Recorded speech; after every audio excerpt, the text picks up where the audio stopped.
Bismillahirrahmanirrahim. Assalamualaikum warahmatullahi wabarakatuh. Terima kasih sudah mengklik video ini dan terima kasih untuk teman-teman yang sudah setia terus menonton video-video di channel ini. Seperti biasa di channel ini kita akan menyajikan video-video yang insya Allah bermanfaat dan memiliki hikmah untuk kehidupan kita semua. Kali ini kita akan membagikan cerita atau video tentang sahabat Rasulullah Thalhah bin Ubaidillah ketika beliau jatuh cinta kepada istri Rasulullah Shallallahu Alaihi Wasallam. Salah seorang sahabat Nabi Shallallahu Alaihi Wasallam pernah mengalami cinta yang tak semestinya. Adalah Thalhah bin Ubaidillah radhiyallahu anhu.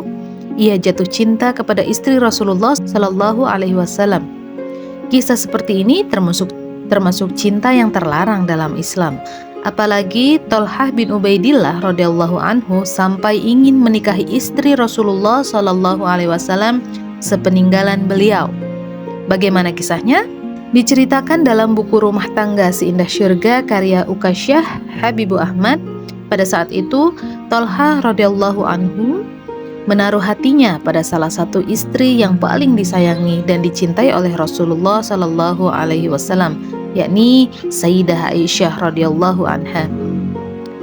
Syekh Jalaluddin Asyuti menulis dalam Lubabun Nuqul fi Ashabin Nuzul, sebuah kisah yang diriwayatkan oleh Ibnu Abi Hatim dari Ibnu Sa'ad yang bersumber dari Abu Bakar bin Muhammad bin Amr bin Hazm. Ia menceritakan bahwa suatu hari Thalhah datang menemui Aisyah radhiyallahu anha. Sebagaimana yang diketahui, Aisyah radhiyallahu anha masih merupakan saudara Thalhah bin Ubaidillah radhiyallahu anhu.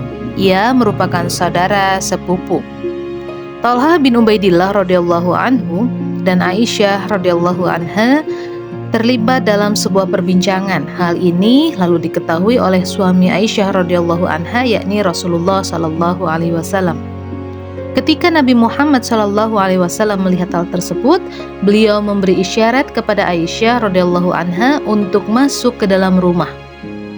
Beliau lalu berkata kepada Thalhah radhiyallahu anhu, "Jangan engkau mengulangi tindakanmu itu untuk kedua kalinya." Thalhah bin Ubaidillah radhiyallahu anhu berkata, "Wahai Rasulullah, ia adalah anak pamanku. Demi Allah, aku tidak mengucapkan kata-kata yang tidak baik kepadanya. Demikian juga ia tidak juga mengatakan kata-kata yang tidak baik kepadaku." Kemudian Rasulullah Shallallahu Alaihi Wasallam menjawab pembelaan Thalhah radhiyallahu anhu itu dengan berkata, "Engkau telah mengetahui bahwa tidak ada yang lebih pencemburu dibandingkan Allah Subhanahu wa ta'ala, dan sesungguhnya tidak ada seseorang pun yang lebih pencemburu dibandingkan aku." Thalhah radhiyallahu anhu kemudian pergi dari rumah beliau. Ia berkata di dalam hati, "Bagaimana mungkin beliau melarangku berbicara dengan anak perempuan pamanku sendiri? Sungguh aku akan menikahinya setelah beliau wafat." Nah, rasa cinta Thalhah bin Ubaidillah radhiyallahu anhu kepada Aisyah radhiyallahu anha sebenarnya sudah diketahui oleh Rasulullah Shallallahu Alaihi Wasallam. Beliau pun bisa merasa cemburu sebagaimana manusia lainnya. Beliau sudah mencoba untuk mengingatkan Thalhah bin Ubaidillah radhiyallahu anhu perihal hal ini. Namun Thalhah radhiyallahu anhu malah mengatakan bahwa ia kelak akan menikahi Aisyah radhiyallahu anha jika Rasulullah Shallallahu Alaihi Wasallam sudah meninggal. Perkataan Thalhah radhiyallahu anhu ini menyakiti hati Rasulullah Shallallahu Alaihi Wasallam. Tidak menutupi kemungkinan bahwa kelak Aisyah radhiyallahu anha benar-benar menjadi istri Thalhah radhiyallahu anhu. Mengetahui keduanya masih sangat mudah. Nabi Muhammad Shallallahu Alaihi Wasallam adalah manusia yang paling disayangi dan dicintai oleh Allah Subhanahu wa Ta'ala.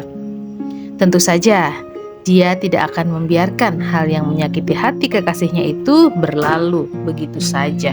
Kemudian terkait dengan hal ini, Allah Subhanahu wa Ta'ala berfirman dalam surat Al-Ahzab ayat 53 yang berbunyi, "Wahai orang-orang yang beriman, janganlah kamu memasuki rumah-rumah Nabi, kecuali jika kamu diizinkan untuk makan tanpa menunggu waktu masak makanannya." kecuali jika kamu diizinkan untuk makan tanpa menunggu waktu masak, tetapi jika kamu diundang. Masuklah, dan apabila kamu selesai makan, keluarlah kamu tanpa memperpanjang percakapan. Sesungguhnya yang demikian itu adalah mengganggu Nabi sehingga dia malu kepadamu untuk menyuruh keluar. Allah tidak malu menerangkan yang benar. Apabila kamu meminta sesuatu keperluan kepada mereka atau istri-istri Nabi, mintalah dari belakang tabir. Cara yang demikian itu lebih suci bagi hatimu dan hati mereka. Kamu tidak boleh menyakiti hati Rasulullah Shallallahu Alaihi Wasallam dan tidak boleh pula menikahi istri-istrinya selama-lamanya setelah Nabi wafat. Sesungguhnya yang demikian itu sangat besar dosanya di sisi Allah. Setelah ayat ini turun dan didengar oleh Thalhah radhiyallahu anhu, ia pun merasa terpukul dan menangis menyesali perbuatannya. Ia kemudian segera bertobat kepada Allah atas perbuatan tersebut.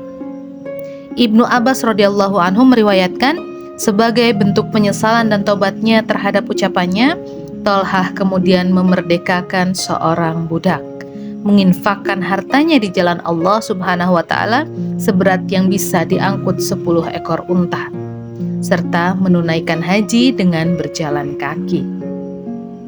Meski menyesal telah berniat menikahi Aisyah radhiyallahu anha, cintanya kepada istri Rasulullah Shallallahu Alaihi Wasallam itu tidak bisa hilang begitu saja. Ia mewujudkan rasa cinta itu dengan memberi nama salah satu putrinya dengan nama Aisyah. Putri Thalhah radhiyallahu anhu itu bernama Aisyah binti Thalhah.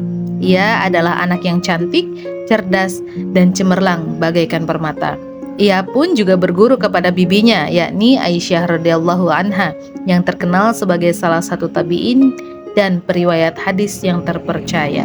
Wallahu a'lam bishawab. Semoga video ini bermanfaat. Jangan ragu untuk berbagi pendapat di kolom komentar. Terima kasih sudah menonton. Wassalamualaikum warahmatullahi wabarakatuh.